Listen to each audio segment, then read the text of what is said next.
Welcome to Session 5. It is titled, Building an Ecosystem of Impact, How Inner City Advisors Uses Innovative Partnerships and Smart Capital to Create Inner City Jobs. And the moderator is Michael Bush, principal of the MattMar Group, who also teaches a phenomenal entrepreneurship class here at Mills. Thank you.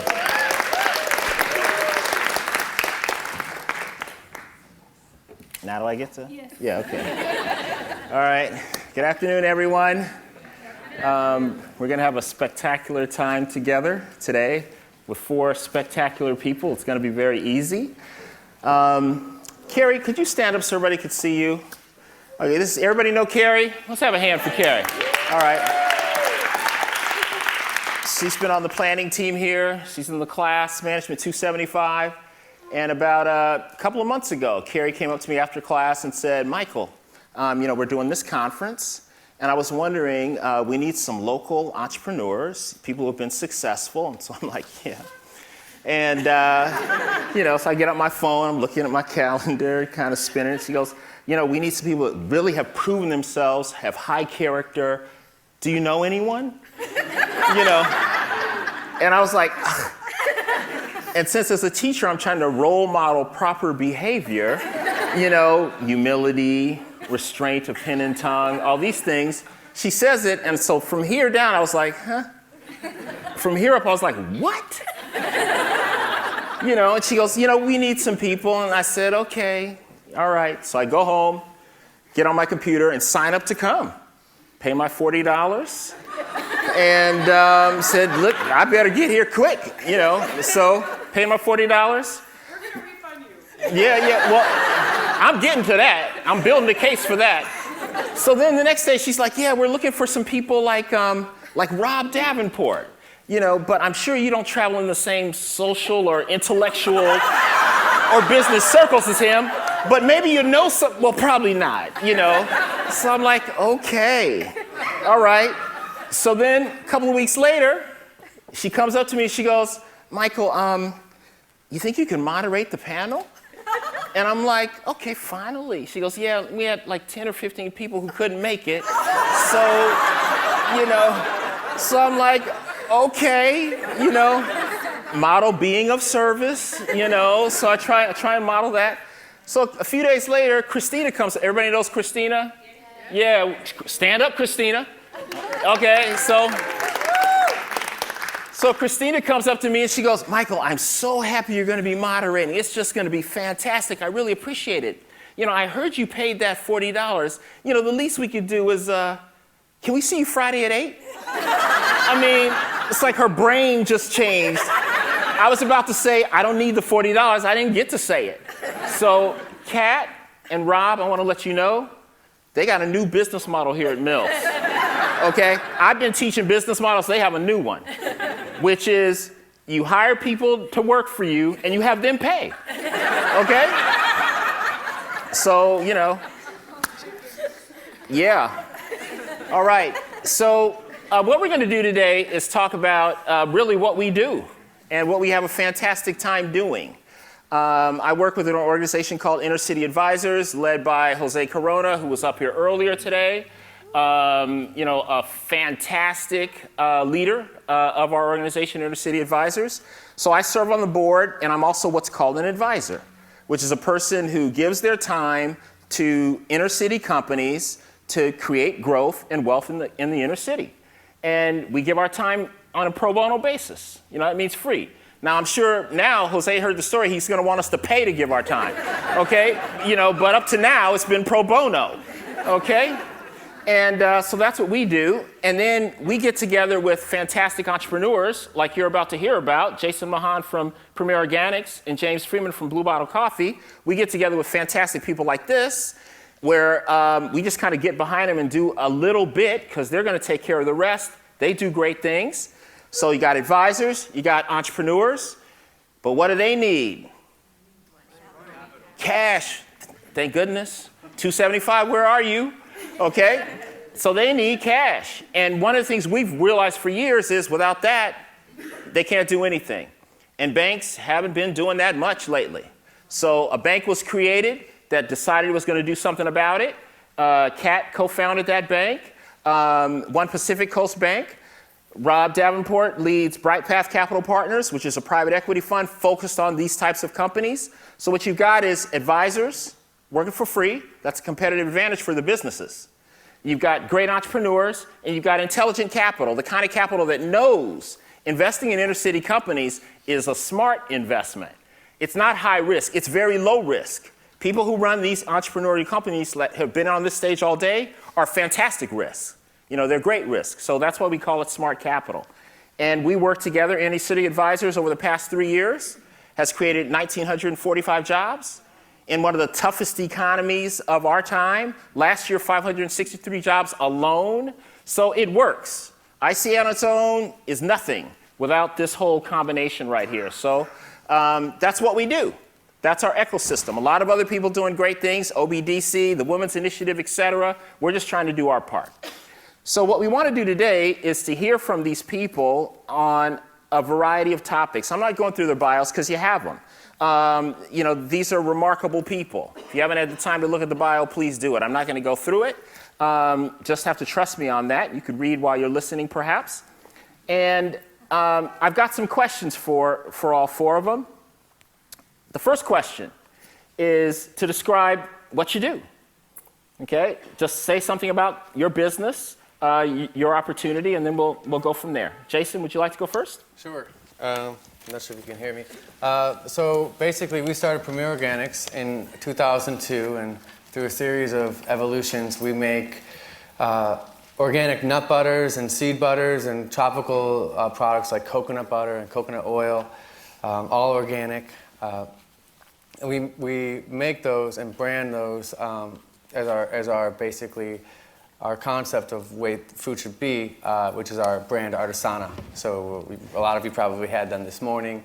We package them in jars, and we also work with restaurants, and so that's our brand, and our products are basically raw, organic, and roasted nut butters, and that's it's about us. I started Blue Bottle in 2002 also, and ours is very simple. We roast coffee. We buy unroasted coffee, we source it a variety of ways. We roast it, we put it in bags, we make coffee, we sell coffee. You drink coffee. The end. We do work with wholesale accounts too, so we have retail shops, 6 retail shops, 2 roasters, one here in Oakland, one in Brooklyn, New York, and a network of wholesale accounts, restaurants, cafes that serve our coffee, and a very clunky old web store that we're about to redo that actually sells for as enraging as it is to use. We actually sell quite a bit over the internet too. So those are our basic channels: retail, wholesale, and internet. Thank you, James. Kat? I'll just get this out of the way now, okay? Oh, oh, oh, oh, you deserve a bank like this. Let me hear you say, oh, oh, oh, oh, you deserve a bank like this. We are...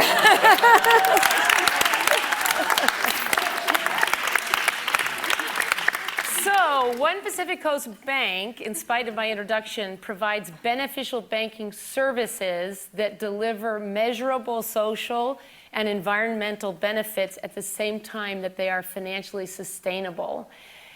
We have recently merged with our great colleagues in the Northwest, Shore Bank Pacific. That's why our new name, One Pacific Coast Bank, encompasses all 3 states of the Pacific Coast.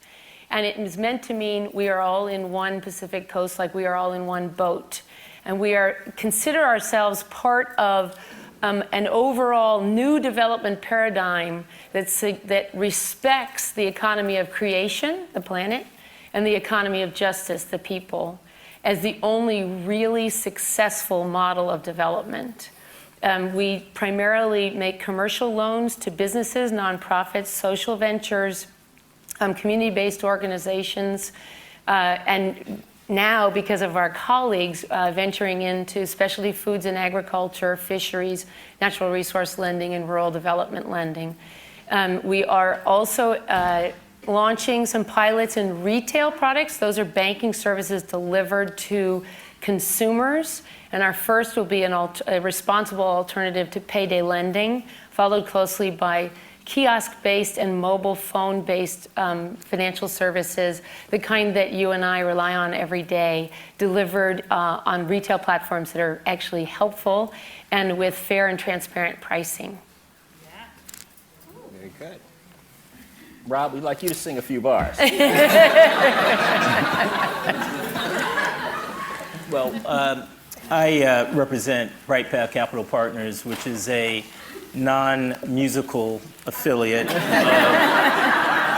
One Pacific Coast Bank. We're focused on providing equity capital to emerging businesses and entrepreneurs, such as are very ably represented on our panel today, who are emerging growth companies, right? So we focus on the geography that mirrors the footprint of the bank, which is up and down the west coast of the United States. We focus on emerging growth stage companies. We're typically writing checks in the $1 to $5 million range and looking to back really superb management teams with great sustainable business models that are also delivering environmental and community development impact. We seek market rates of return on a risk-adjusted basis, but we have a very rigorous screening process. If we can't identify and ultimately measure social impact delivered by the businesses that we consider, we probably don't do it. We're in the privileged position of having a pretty robust opportunity pipeline, so we're able to be pretty rigorous on the social impact metric side. We actually were formed not much longer than a year ago as a result of a series of conversations that culminated with a prompt from our partners over at ICA, who said, hey, look, we're helping to build really, really compelling companies, and we have a tough time getting them financed properly. And as part of that recognition, they began to explore putting together an equity fund that might support their portfolio, came over to One Pacific Coast Bank to socialize the idea. And when all was said and done, we felt that it might be a value add that we could provide given our financial and investment management expertise and complement what ICA is doing on the advisory side. And so we work very closely with ICA on a day-to-day basis along with our colleagues over at the bank and are open for business. So look forward to meeting with some of you after the session to talk about what you might have in mind. Thank you, Rob. I just love listening to Rob. That's what you sound like when you have 2 degrees from Harvard and a Rotary Fellow degree from the University of Nairobi in Kenya, okay? So that's why Kerry wanted him, instead of me. But James Freeman, Blue Bottle Coffee, very humble, it's created probably one of the fastest growing brands in the United States. James, what made you decide to take the leap and start your company? Well, that's very interesting. I was a freelance musician before I did coffee, and I was based in San Francisco, but I would work sometimes out of state, but there's a lot of driving orchestras. I would play in the Modesto Symphony, the Napa Symphony, the Monterey County Symphony, a lot of driving. And does everybody know who Gustav Holst is? This is a music history question. Gustav Holst. He wrote a piece called The Planets. If you've heard of Holst, you've heard of The Planets. Gustav Holst was an English composer around the time of Elgar, the late 1800s. And for some reason, and it was around 1998, 1999, I got 3 different concert sets, these different orchestras, and I had to play Holst's The Planets 3 different times in 1 year. And the last time was in Modesto. And I had this moment, it's like, man, if I have to play Holst the Planets 1 more time in my life, I'm gonna die. I am just going to die. And I was, because if anybody's heard John Williams' work, Star Wars, if you listen to Gustav Holst, you'll know, that's who John Williams has been ripping off his entire career, very successfully, more successful than Gustav Holst. And it was, I'd spent basically most days, most waking hours thinking about music from age 12 to like age 33. And I was just burning out. So I was super into coffee. I was roasting coffee at home on a perforated baking sheet, taking it with me when I would go on tour. And that was my little wacky plan B. And I'm much happier in coffee than I was in music. Yeah, it's been a crazy ride, that's for sure. Thank you. Jason, also very humble, is running one of the fastest growing inner city companies in the United States, the 8th fastest growing company in the United States, 2 years in a row. He'd never say that. That's worth a round of applause, by the way. And Jason, what inspired you to take the leap, the entrepreneurial leap? I was always interested in sustainability. And I had moved from Ohio to work in the .com. I was a business school graduate in Ohio, probably like a lot of people in the room. And I was in Ohio, and that was part of the problem. And so I moved to California, and I started working in the Valley in the internet tech thing, which was the epicenter of that, and still is. And we were doing database engineering and web development and all of those things. And a friend of mine, actually the first person I met in California, now one of my dearest friends and family really, had invited me over and had started teaching me about organic food, basically closing my eyes and saying, taste this, taste that. And I was like, what is this? So I love, So I've never had something like this. And then, so I helped him, him and I basically had kind of created the idea of Premier Organics, something to promote this concept of sustainability. So we were doing lots of different things, rice and things that we don't really do anymore. And at the time, that was in 2002, and there was kind of a very big downswing in the market of technology. And the bubble popped, and so there was a lot of people, there was layoff parties, and that was that time. So it was well, what am I going to do now? I made it. I was when I made it, I don't know if it's if you win, if you make it to the end, or if you anyway. But I made it, I kind of won, I don't know. But then, so that's when I started writing newsletters and doing this, and that's evolved into what we are today, which is, hundreds of thousands of pounds a month of manufacturing products and 40 people. So we've been really lucky and to follow the path that we did. So it's amazing. Kat, I'd like to ask you the next question, which is, as a leader of a socially responsible enterprise, how do you balance environmental impact, job creation, the need for profit, preservation of cash? How do you balance all those things as a leader? So, no profit, no mission. You might have heard that before. And I want to just abstract for a second, because this is what gets me up in the morning a little bit, and not just in banking, but in other areas. It's a natural tendency for business to devolve to concentrations of power that create cartels. And I don't want to sound like I'm, some sort of manifesto here, but so when we go out to make a profit, we have serious competitive pressure, serious.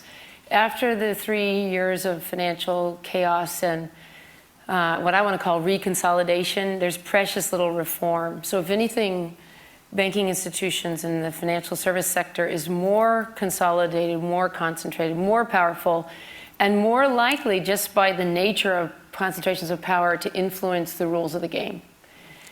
So the question for us is, how can we compete using business discipline and models, but still remain distributed power?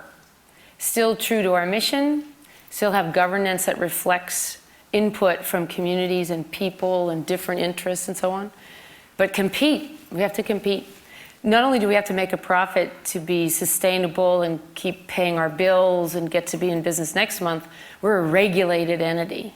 We are regulated to be profitable. If we even come close to messing that up, they're going to take our charter away or put us under orders that heavily constrain what we can do. So I think our focus on profit is actually recognizing what about our mission qualities, our drive to produce better outcomes for people and planet, what that does for us to give us competitive advantages. It certainly gives us better match for certain sectors of the market who may never be willing to pay for that, like they're not going to pay 25 basis points more for our loan than for somebody else's loan. But on a competitive financial basis, they will recognize in us values that we create because of who we are. So, and this is aspirational. I'm not telling you that we've executed perfectly and in all settings we do this, but we need to bring a solution set to every customer. First of all, having a customer orientation. All the arrows in our organization need to point to the customer. That's who gives us our business. And the customer doesn't sit at the bottom of our upside down, or our pyramid. It's an upside down pyramid, so the arrows point up to the customer.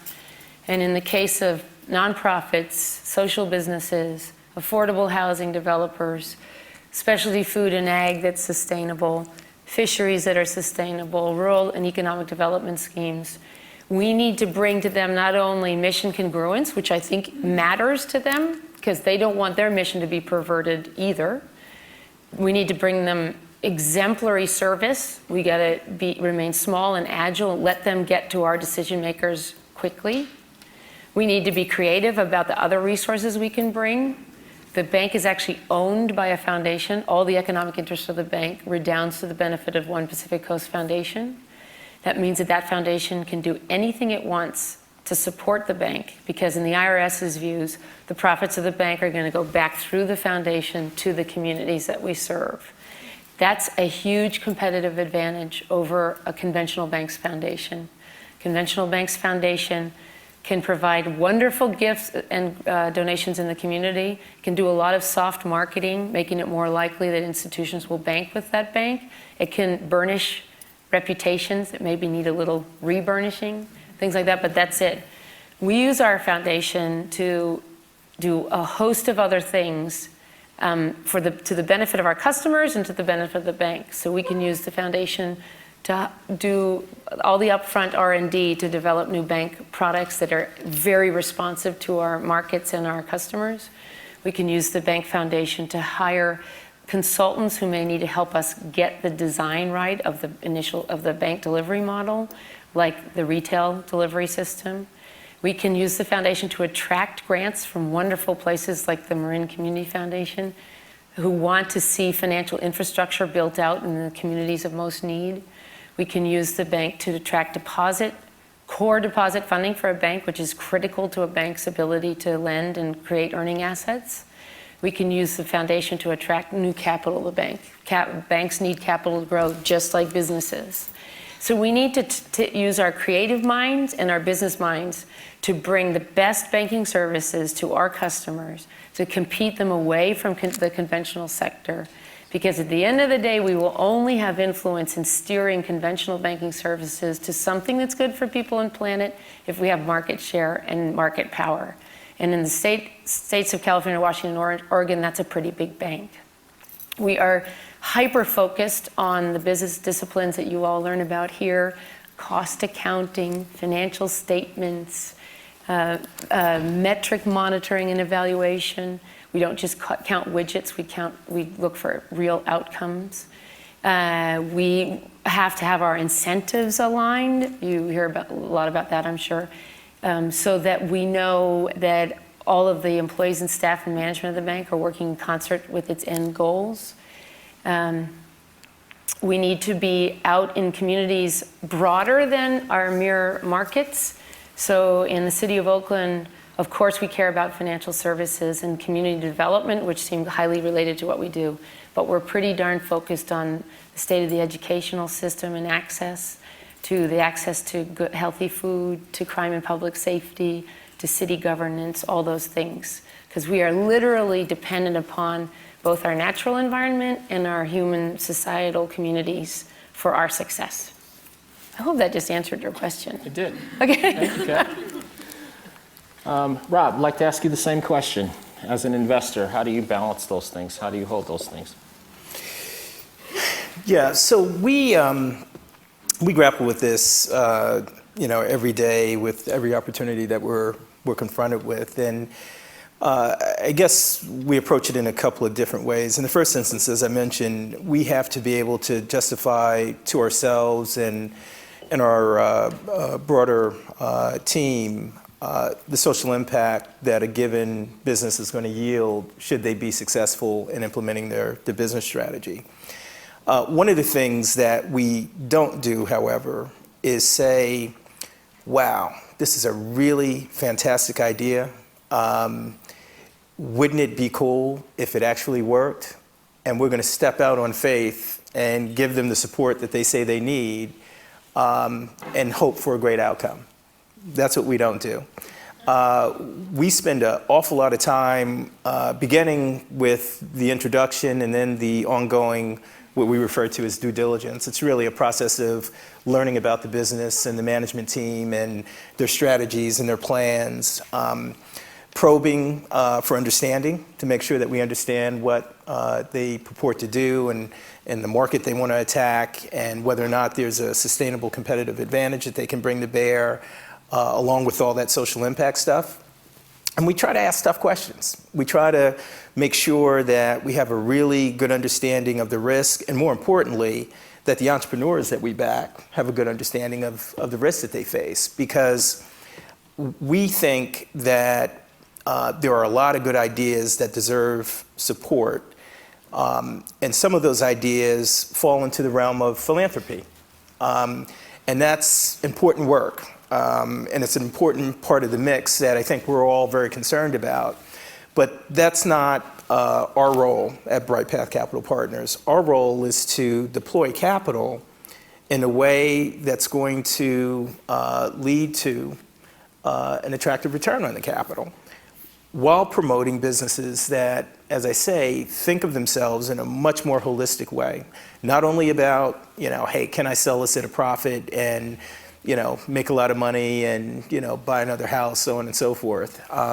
But instead, can I offer a product or a service at a value that's compelling to the customers that we're serving, where we can generate a profit so that we can return capital to our shareholders and invest in our business such that we can grow, right?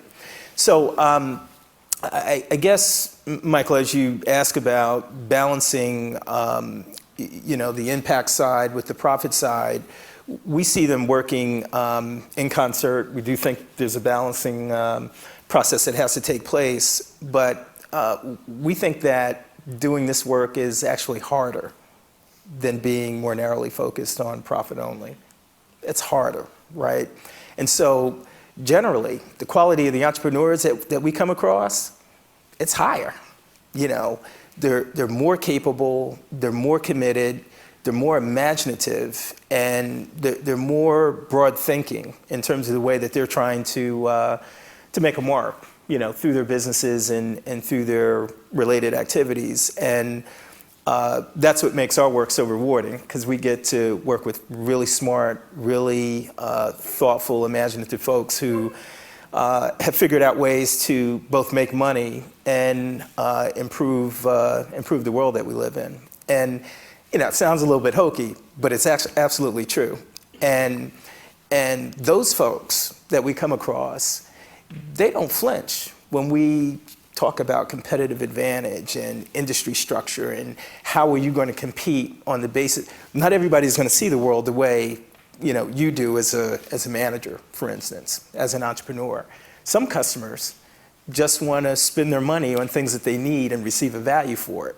That's the world that we live in, right? So we want to make sure that we can address markets where people aren't particularly conscious necessarily, have that work, and even as that happens, generate that social impact that we seek. Does that make sense?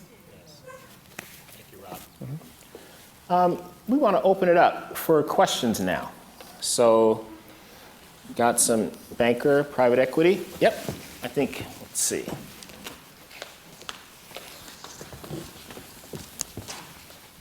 So I have two questions. So one for Kat. You talked a lot about the fact that the bank is owned by a foundation.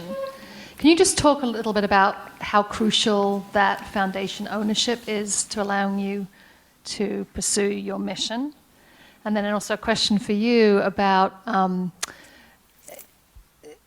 most of the social businesses that I study have moderate returns, but not excessive returns. They're moderately profitable, but they're never going to be, or they haven't achieved those levels of profitability yet that would normally be attractive to private equity. So what kinds of businesses are you finding that have both high enough returns that are attractive to private equity, but also have the social and/or environmental mission? Well, so interestingly enough, the question you're asking, Rob, pertains to our foundation ownership too, which starts with slow capital or patient capital. You've heard those terms, and we're actually building off of a much larger movement, both in social and community investment, impact investing, and socially responsible banking. So the short bank parent company of the last 25 years, self-help credit union. There were a lot of models before us, and we're simply trying to go 3.0 version. And there is a small but powerful world of social impact investing that we take a lot of our lessons from. So when we wrote the business plan for the bank, which we threw out in the first 9 months, but anyway, you do that, you have to, as I heard someone say, it's not that the plan is worthwhile, but the planning is essential. So in our planning, we always carried a fairly low return relative to market returns in capital. Then over the next 3 years, the market returns actually met us down there and went below and came back up again. So over the long haul, maybe we will have sort of a competitive return. But starting with slow and patient capital, the mission alignment of being foundation owned is critical. That doesn't mean the business discipline goes out the door, but we do a lot of, Nicole's peeking in the aisle, we do a lot of work with East Bay Community Foundation. Well, it's good and bad for them because they don't need to doubt that our aims are the same as theirs. We don't hand out big grants to them either, which is probably a bummer, but we have a really close working relationship, and we can synthesize our work in the communities to try to do what we do best and learn from what they do best and make the two parts greater than the sum of them. So I just think being owned by a foundation allows us to propose something like kiosk banking, really piggybacking off someone else's retail system in a way that doesn't make them think, I'm not sure I can trust you to do that. Now, they should hold us to execution. They should be worried that we blow it, but we're not in there trying to be exploitive, to meet capital return expectations somewhere. We've got our patient capital. But Robert Wilkins was in the room earlier. He's one of our foundation board directors. He is an incredible stickler to holding us to mission. He also runs a very large, attractive retail network called the East Bay YMCAs that might one day be a beautiful platform for delivering beneficial banking services. So I hope this is a part of a new paradigm that gets used elsewhere, and that's the final thing. So if we can create sort of a bank in the box owned by a foundation that could go roll out to other regions with other good local governance, that'd be a beautiful thing. Next question. Rob, hey, Michael. Oh. very quickly so we could get back to more questions. So nut butters and coffee, right, would be two perfect examples of business models that sing, as I've come to understand somewhat indirectly, that we would love to be a part of to the extent that their growth requirements dictate they take on more capital. One investment that we've completed right at the end of last year was a company called Sungevity, which is a residential solar company that is literally rolling out residential solar across the country as we speak. And we think that the macro trends in terms of the cost of energy and the advantages of solar and the path that solar is on to reach grid parity are terrific. And we think that we have a very talented management team that can execute against a really big addressable market opportunity. So that would be an outstanding example of a couple of businesses that offer up, once again, huge social impact as well as attractive financial profiles.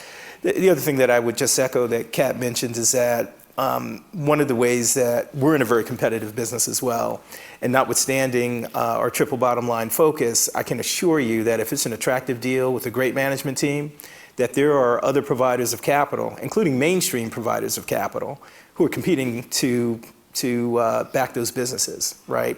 So we're called upon by the entrepreneurs to talk through and demonstrate how not only are we going to be able to provide them capital on competitive terms, but are we going to be able to be a value-added partner as they're grappling with the various challenges that they have, operational, financial, and strategic, over the course of their growth path. And we feel that we are in a position to be that kind of partner. And just from a financial standpoint, to address that aspect of your question, we're somewhat more patient than our competitors in the mainstream venture community, right? So, often enough, a venture capitalist will write you a check, and as they're writing the check, they're planning for the liquidity event on the back end, right? And sometimes they're having M&A discussions with potential acquirers literally as they're writing the check. That's not really our orientation. Our orientation is that we want to be a part of building terrific customer franchises, great businesses that are going to be vital in the communities in which they operate and serve. And, the financial part, if you get that right, follows just fine. And we're very comfortable with that approach. Thank you, Rob.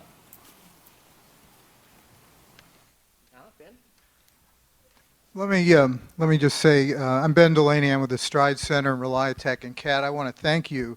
The bank has been behind us, and I want to tell all you folks, I never thought I would say this in a public place or private. This is a great bank.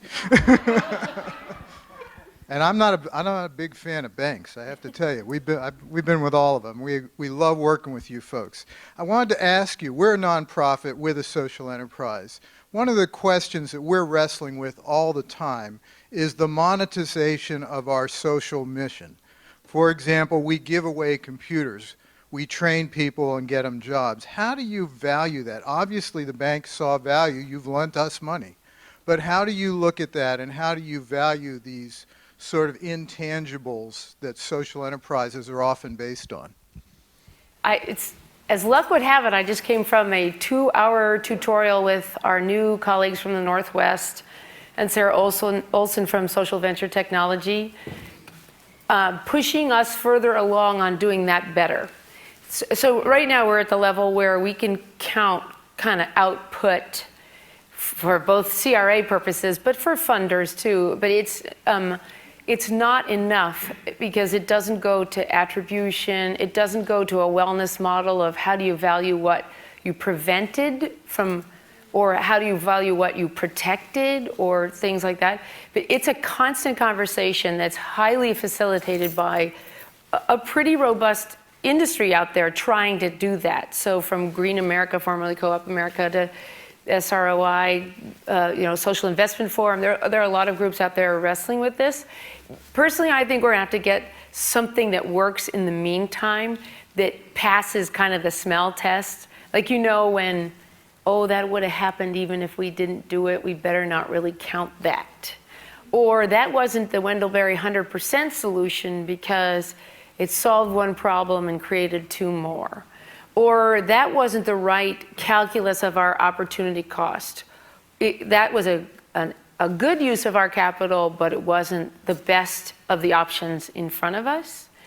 And I think it's going to be an ongoing process. And I don't want to, it's not going to be as nebulous as I'm allowed to make it sound right now. I'll tell you that because our board won't tolerate that, either board, the board of the bank or the board of the foundation. But it doesn't, the only thing I will say is I believe it doesn't all come down to dollars or monetization.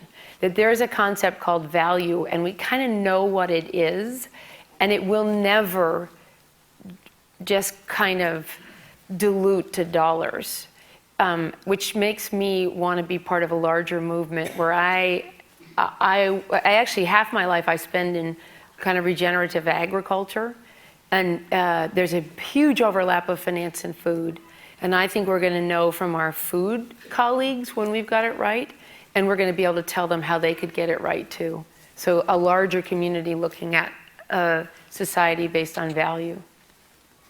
Thanks, Kat. Our next question is for our entrepreneurs. So somebody wants to ask our entrepreneurs a question. I'm wondering. Can you hold the microphone a little closer, please? Sorry, Thank thanks. you. I'm wondering how you would give guidance to other people who are looking to create organizations that work as well as yours. There's all kinds of books and programs and places we can go. It's probably too much information. Is there a way to synthesize the process so that we can have a guideline similar to an entrepreneurship class that you say, well, this is how we did it. This is where we found this part of the information. Can you share some of that with us, please? James and Jason, please. You want to start? Sure. So there's no perfect way, in my opinion, and there's always like an internal doubt, like, is this the right way, or is that the way, or should I? And then retrospectively, it's, I wish I would have done this, or I wish I would have done that. But I think it really boils down to 2 steps forward and 1 step back. There's like a constant process. And hopefully, you're not doing the 1 step forward, 2 steps back, but that happens every once in a while. So, like you try to keep it to 1 back, So, and I think this panel is really about kind of, in my mind, this panel is about building the community around you, so you can figure out, like, well, which way is forward, with finance and how to access it. The beginning of our business was with the SBDC in San Francisco, writing a business plan, giving it to the SBDC appointed advisor, who was awesome, and then she just, that process over and over and over again, meanwhile trying to grow the business. Michael Bush is excellent. ICA is an excellent, I think, unparalleled group in the country. Kat and Rob, but there's a lot more, and I think it's having faith in yourself to make the decision, and learning, and then like jumping and making that decision, even though it might not be the right one. Is that a question that comes from you, like, have a small business, you want to get bigger, or do you don't have it, your business yet? And it's struggling with next steps. It's struggling with the plethora of organizations and books and workbooks and videos. Books. To synthesize, okay, I went to business school here right away, and and taking the knowledge base that I have and expanding on that in a way that will help us to create the kind of success that would make us be attractive in the marketplace, and that will allow us to meet our goals both in the community, in the world, and economically. Well, I mean, my perspective might not have enough in common sort of with yours, but if I look at my company now, our operations manager was the first barista I ever trained, And the head of our tech department was the second barista I ever hired. And the wholesale manager and the wholesale lead were two women that would help me on Saturdays at the Ferry Building at my cart when my other employee didn't show up. And they're running the company. The production manager is the first delivery driver I ever hired. So sometimes it's I didn't know. It's like, and then I'm going to promote her, and she's going to be the operations manager. But I think back, and it's like, that's all I ever needed were those people right there. And it could be the people you have now. That's all you ever need. That's a great answer. Next question. Right here in the front. I have a question. Wait for The mic's, here you go. Okay, well, I'm going to just stand Practical. right Just okay. put it right up there. My question to you is, as we're talking about balance between finances and our globe, essentially, as an entrepreneur, how do you find balance in your own life between the sacrifices that you've had to make and the benefits that you get from being an entrepreneur?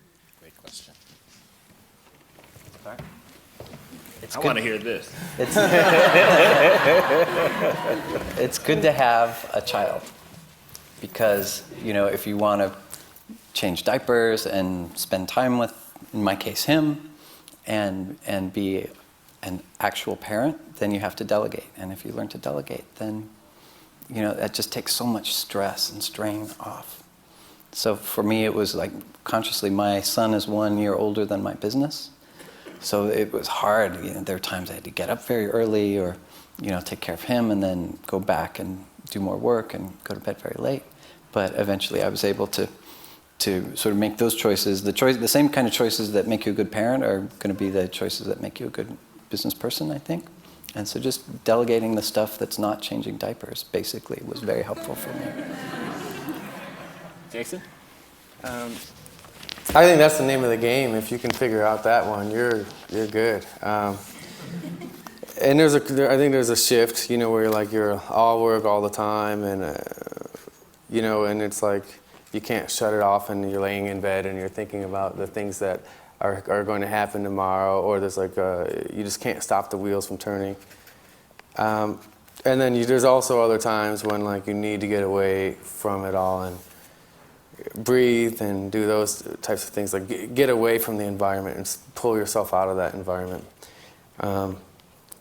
That's a big challenge for me, so I can admit that that's something that I struggle with, and also delegation can help, I'll say that, but that's a skill too that is constantly being learned and refined. So thanks for your question, though. Call me when you get the answer. I think delegation, that's very, very good. And I think if you want balance, get a job. Right there? So this question is for all the panelists, if you can indulge me for a second. But typically with entrepreneurs, you start in 2002.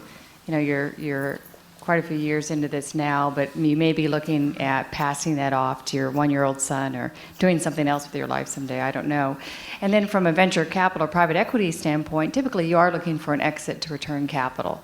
Certainly from a bank, you're looking at returning the loan. That may be a different proposition.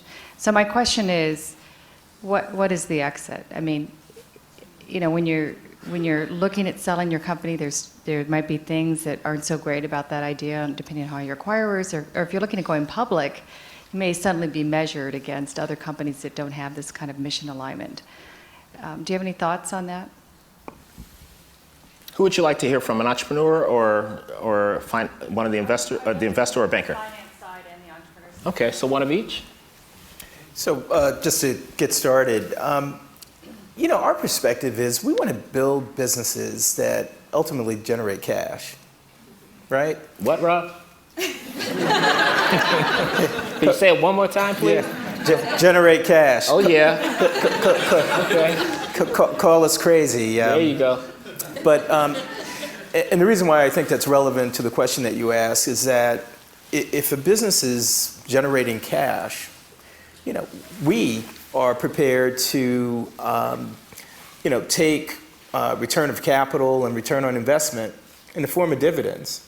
or maybe even there's ways of recapitalizing the business such that you can, have a liquidity event for the entrepreneurs and the management team and the financial backers of the business that have worked hard to create the success, and with the cash flow, essentially pay back the financing that you take on to create that liquidity event. And then, of course, there's always, going public, which, is a higher hurdle, let us say. And then one I think that's a little bit tricky is trade sale or M&A, selling the business off. And once again, the perspective that we bring to that is, look, we seek to get a return on capital such that we can go back to our limited partner and prospective limited partners and say, hey, this is a profitable activity and we need to do more of it. So invest in our fund so that we can put that money back to work in the marketplace. That's an important aspect of what we do. Notwithstanding that, we have, typically we sit on the board of companies that we invest in. We have very serious conversations around when somebody comes knocking to stick their hand up and say, hey, look, we might like to own your business. We want to make sure that that acquirer is going to help that business fulfill its destiny. And if it's not a good home, even if it's a really, really attractive exit, we may very well pass. So I'll stop there and take comments from some of the other panelists. Thank you, Rob. One of you guys? Well, first time I ever heard the word exit strategy was actually by somebody in the ICA. This was in late 2007. I didn't know what it meant. And it sounded like... I'm sure that was Jim Harris. No, it was Mimi. Was it Mimi? Yeah, it was Mimi. I met Mimi was an employee of the ICA, and I struggling with getting organized and trying to deal with growth. Somebody told me about the ICA, so I called her up, and she came over and she looked around our roastery and was like, "Oh, this looks great. Do you have a P&L?" And I was like, "Wow, what does that stand for?" I didn't know. So late in 2007, now profit and loss. So, take that down. So, as a concept, it was foreign to me just because, as a musician, you're a musician, and that's what you are until presumably you die or go into the coffee business. So it gets brought up, and I think it's important to think of making something valuable, and if you make something valuable, then sort of one's own needs will be taken care of if there does, whatever you want to call it, an exit event. So I do think about making good choices to make the company more valuable and by whatever method we're measuring that. But that's about as far as I think about it. You've certainly been doing that. Cool, thanks. Keiko, you have somebody right here? Uh-huh. I had a question for the entrepreneurs. I'm interested to hear about how Inner City Advisors has helped your business success. And then secondly, since you're not listening to Gustav Holst anymore, what do you listen to when you roast coffee? Well, that's one of the weird things now. It's like I have one of those things and it says CEO on it. And so I do like CEO stuff. I don't actually work shifts on bar. I don't roast a lot of coffee anymore. I write emails. I go to meetings. I cup a lot of coffee. I make a lot of coffee-related decisions. But just in terms of my actual tangible work, it's much the sort of the tangible product that I produce now is much lower than it was when I was actually roasting coffee. I had a day about a week and a half ago. I kept counting. It was like I got 95 emails and I responded to 32 of them, and I had 3 meetings. And then I was outside our roasters in Oakland, and there's a retail space and it had a little sandwich board, and there was like bird poop that went on the sandwich board, and I cleaned off the sandwich board. And that was like, at the end of the day, it's like, wow, that's the one like tangible thing that I did that day was clean bird poop, which is like, in a certain sense, that's CEO stuff too. But, so I don't roast coffee. basically. I'll be around the roaster, I'll cup a lot of coffee, but I'm not on the floor roasting coffee. But I still listen to a lot of classical music. I never got tired of the Mozart Requiem. I never got tired of Olivier Messiaen Quartet for the End of Time. There's a lot of things I listen to. My son, who's now 7.5, I spend a lot of time listening to Weezer and Green Day now because he's in control of the iPod. So that's my basic repertoire. Jason?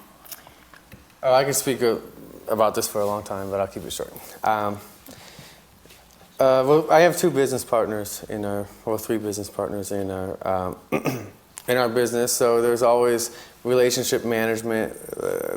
It's nice to have like an outside perspective of what's going on internally, and that's those issues with exit strategies and those. When we started the organization, we designed it so that someone's wife or someone's child wouldn't be an interested director or part of the business, because we were like thinking that would be not fun, and what if that lady, she or he or whatever way it goes, that person may not know a lot about the business. And so when we were designing, as soon as we had enough money for legal fees, which was several years into the process, we thought it would be prudent, and that's actually not a good time to do it. It's good to do it in the beginning, but we learned, and so basically we started that way, and so we kind of locked it up so that, and kind of managing that and managing the expectations around what that is, and learning. It's a big learning curve for someone who's like, I don't know, never been in a situation before. So it really helps to have the ICA and its advisors, and Michael and Jose and Sean, everybody else, because a lot of those concepts were new, and there's a big learning curve that needs from. I'm coming out of business school. I've fundamentally learned these concepts, but there's a lot of emotional intelligence that goes into them, and kind of like being aware of those is something that ICA helped out a lot with. And then I would say helping we're growing, I would say, if not beyond our sustainable growth rate, at it, very close to it. And what that sustainable growth rate is like pushed in every direction by the management of the business.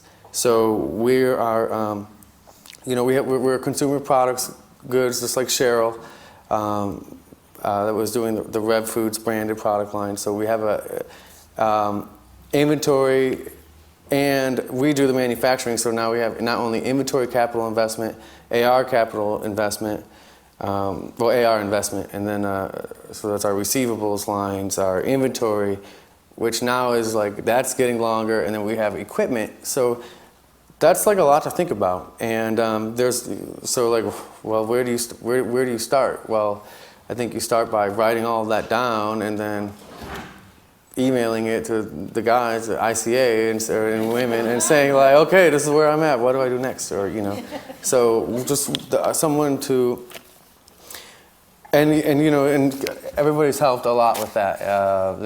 Kat, and we bank with One Pacific Bank, and that's been an amazing experience. Like I'll say, just like Ben back there was like, amen. This is what we need in a bank.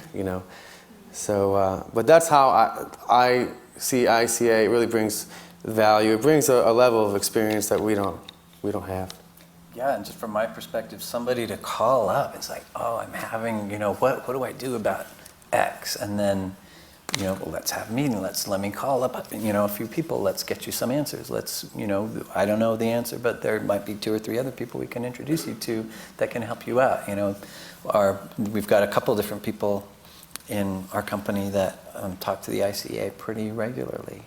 And it's just like having that as a resource, having that great Rolodex, that great, few people that they can call on for ideas or help or good information is really, without like finding a consultant or paying somebody who might have their own agenda.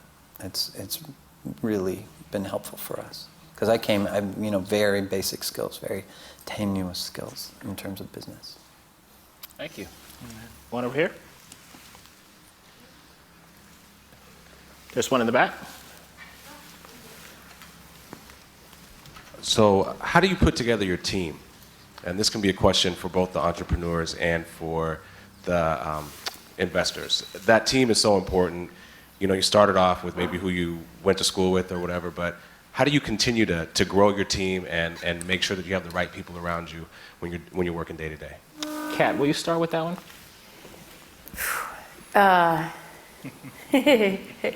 I'm very lucky in the company I keep, and we started with a team that was disgruntled with the outcome of the election that John Kerry didn't win. So there's a certain common ground there, but I'm not sure it was sort of the secret sauce for management success. But what it has produced is an all-star team like Rob, who quit their day job at one point and went into operating roles, which is very helpful.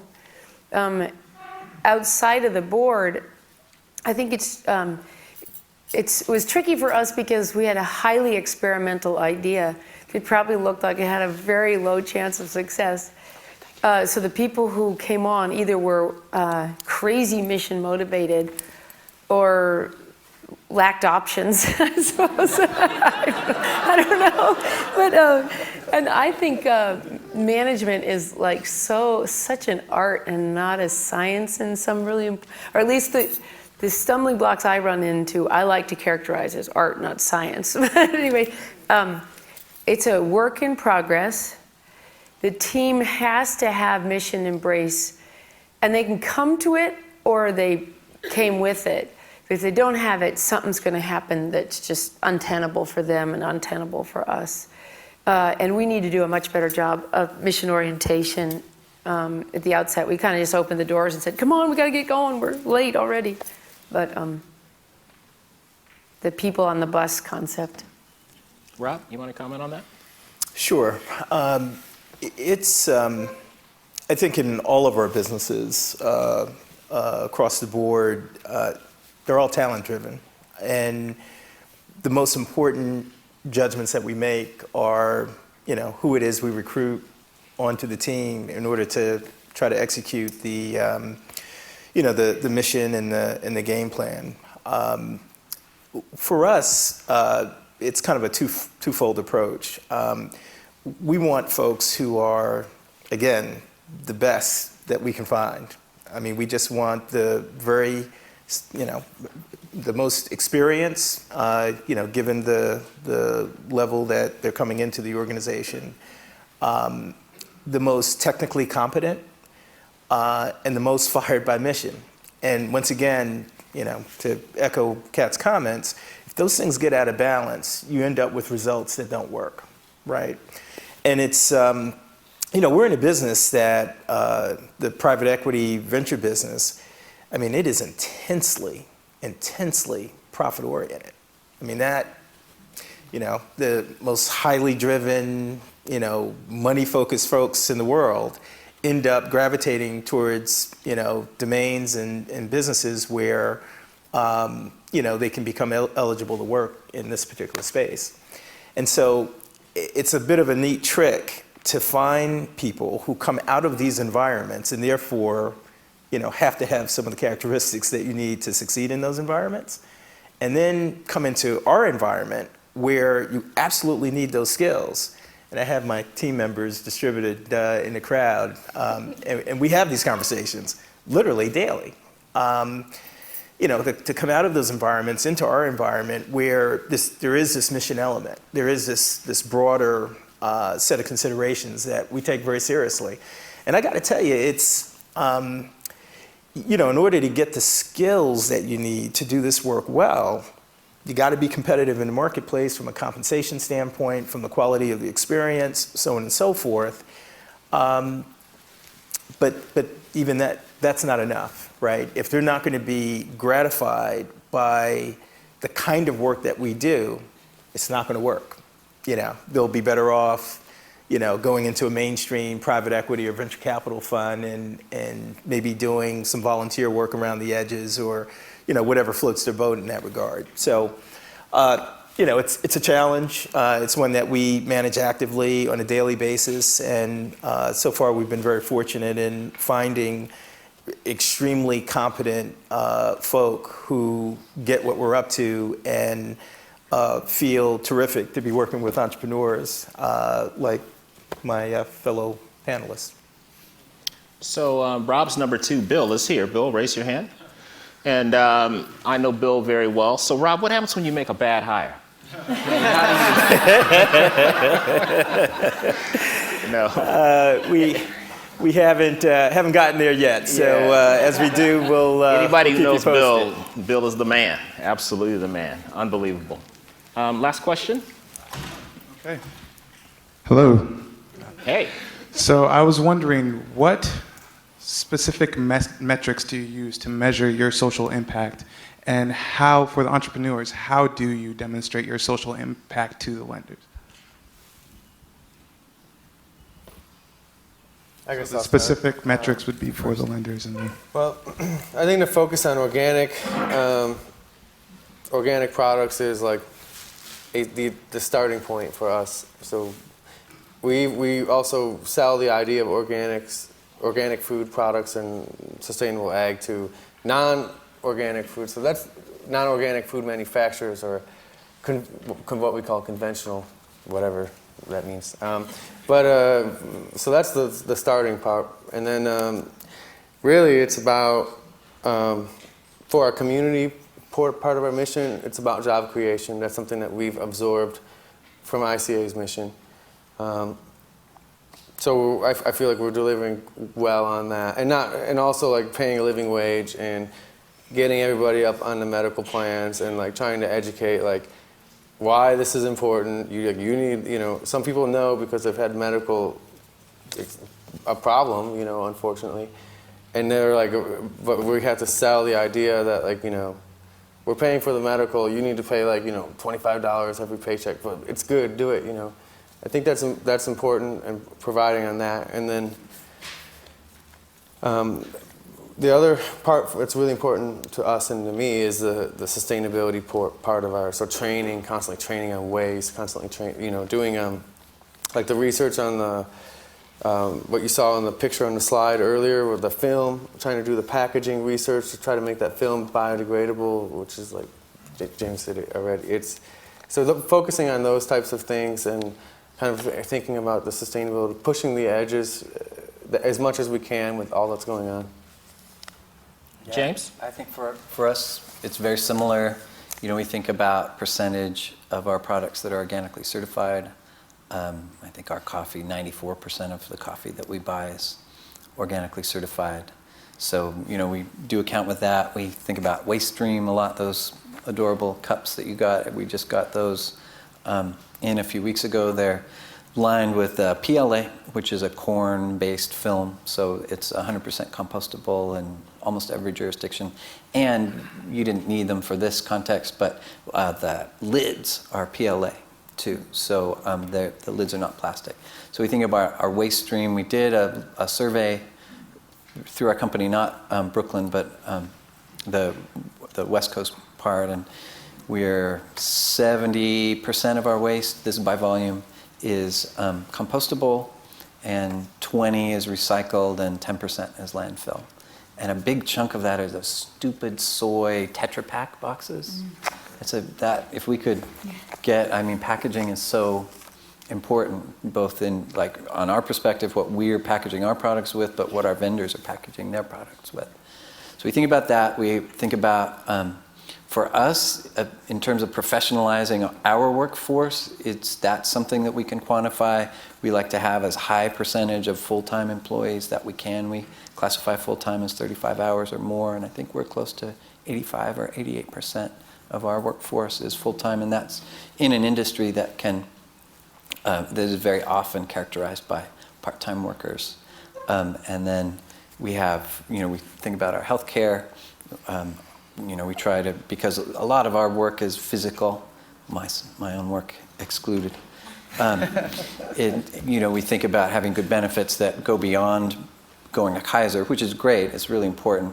So we have an 80% plan. 80% of we pay 80% of their healthcare coverage, and that's Kaiser, Vision Dental, acupuncture, chiropractic, and I hear more about acupuncture and chiropractic, I think, than I do about, going to Kaiser for flu shots. So those are all measurable things, and job creation. We keep account of those and send it to ICA at the end of the year, and that's important for us to, keep hiring, because I think we did another count. 85% of our managers, our salaried managers, are people that started with us as line baristas or line production work. Okay. That's all the time we have, unfortunately. And please give a round of applause to this remarkable panel.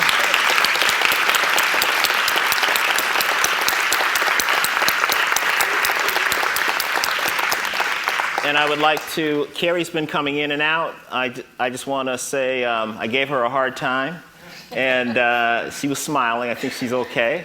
And I just want to say personally, I've been able to teach here, and it has been an outstanding experience. I met some remarkable women here, phenomenal women. The future looks great, looks fantastic. Oh, and there's 2 men, but